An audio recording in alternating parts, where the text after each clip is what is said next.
Hey guys, welcome back to another video, and today I'm going to show you the best modification you can do to your KelTec sub-2000.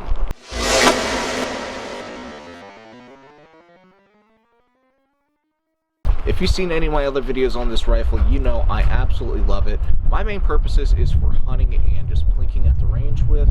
However, some people prefer to use it as a close quarter combat weapon, which is completely fine, that's up to you.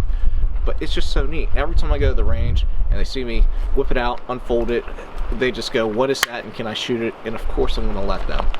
But as cool as this rifle is, there's so many little quirks to it that honestly do make it a little bit of a pain in the butt. Charging handle being so far back, butt pad not really having that much length of pull, so I'm a little close up. But the worst thing about this rifle, by far, I think, are the sights. Don't get me wrong, they're adequate, they're fairly accurate, but they're just so low down to the gun, I have a hard time seeing through these sights on the bottom. I have to really get my cheek pressed down into it. And for new shooters, they have a very difficult time seeing the sights, so I went ahead and added a red dot onto here. This is a Bushnell TRS-25, little $80 red dot. It'll get the job done, and you really have 2 or 3 ways to mount this. Midwest Industries and M Carbo both make tactical mounts or whatever, and this sight can fold out of the way. The M Carbo folds it out to the side. The Midwest Industries flips it under the bail, that way you can still fold it and everything like that. I didn't feel like spending $100 just for a mount, so I just got a $10 riser from UTG, and whenever I'm ready to shoot this thing or I'm going out hunting, I'm not looking for something that I need to get out quickly and ready. I have iron sights to have to do that. I just need something that's cheap, allows me to mount this thing and see out of it clearly. So I have a little thumb tab here, and all you gotta do is unscrew it to unmount it. And once you get that done, it comes right off. And what I'll do when putting it up is place it on the bottom, screw it back into the Picatinny rail on the bottom whenever I'm ready to use it, screw it in on the top. Just know where the Picatinny rail lines up, and that way this is sighted in just about every single time within 50 yards or so, which is mainly where I'm shooting. What we're going to go to do today is I'm at DeSoto National Park at their shooting range. Fortunately, it's a public range. It's a pretty nice place besides the trash everywhere, but hopefully we'll get that picked up a little bit later. And we're going to take a few shots with this thing, and I want to show you why the red dot's so awesome. First 5 shots is going to be with open sights. Once I complete those, I'm going to put 5 more shots into the magazine, put the red dot on here, take 5 more shots at the target. It's going to be about 10 yards distance, very close, and it's going to be pretty obvious how much difficulty I have getting down on this gun and getting down on this pad in order to see through these iron sights versus that high-rise red dot, which I have a much easier time getting in line with and getting on target. Here we go, first set of 5 shots with the open sights at a target about 10 yards away. It's a little 4-inch spin target.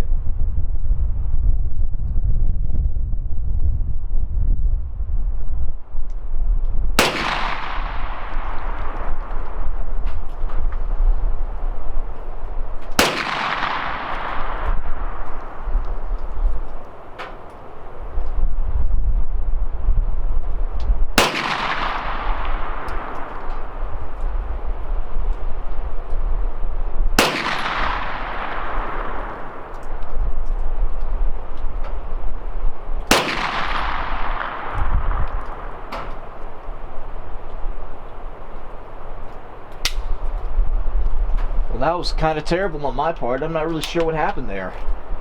I shot this target earlier and I managed to hit it at least 3 times out of 5 on open sights, so I might have to look into that. So now we have that accomplished, I want to go ahead, throw the red dot on here, load it up again, take 5 more shots.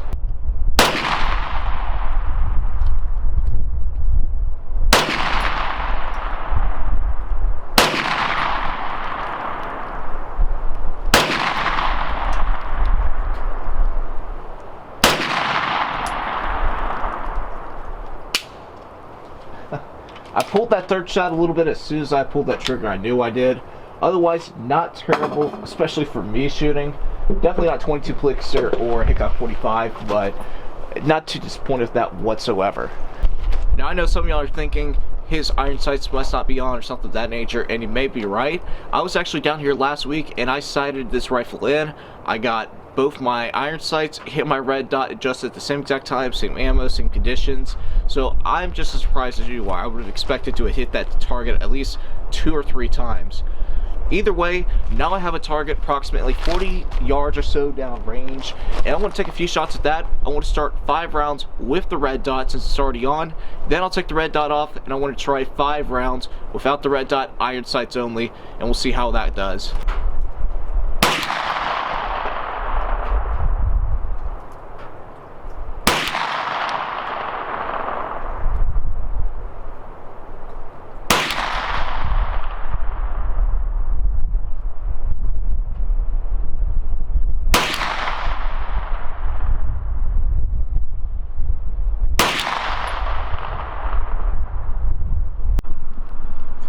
I certainly did hit it. Here's the first shot.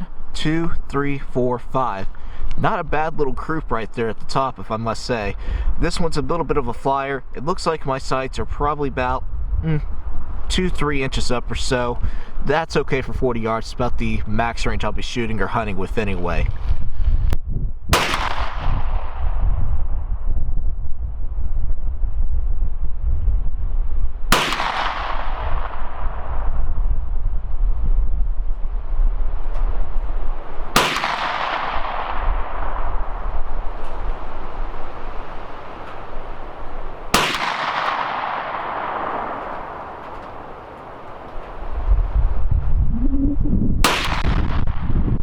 Looking at this target, it doesn't look like I hit it once. I'm not really sure what's going to go on.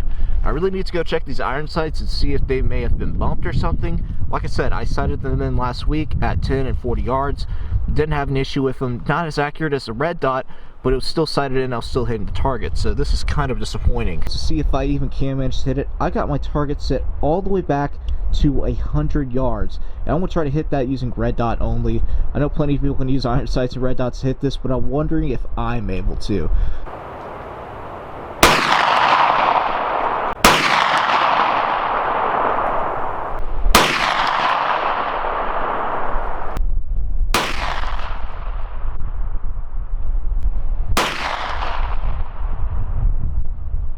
Looks like I got super lucky and I managed to hit the target twice. I hit all the way out here to the far right side. I somehow managed to accidentally get a bullseye with it all the way from 100 yards. That must have been nothing but luck, and I must have had it somewhere out here towards the left side. But at that distance, it's getting very, very difficult to see at that point.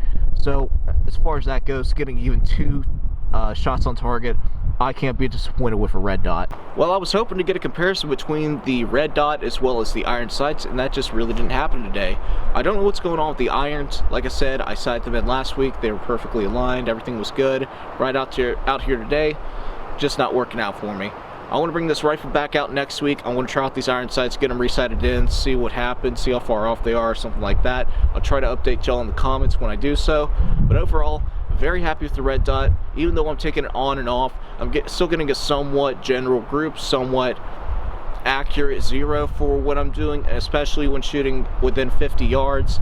It's still in a decent enough cluster that if I were to go hog hunting with this rifle, would take a quick shot on a hog if I needed to, I would have no problem doing so, knowing that it would be an ethical kill, considering I still have like a 4-inch target zone for that hog per se.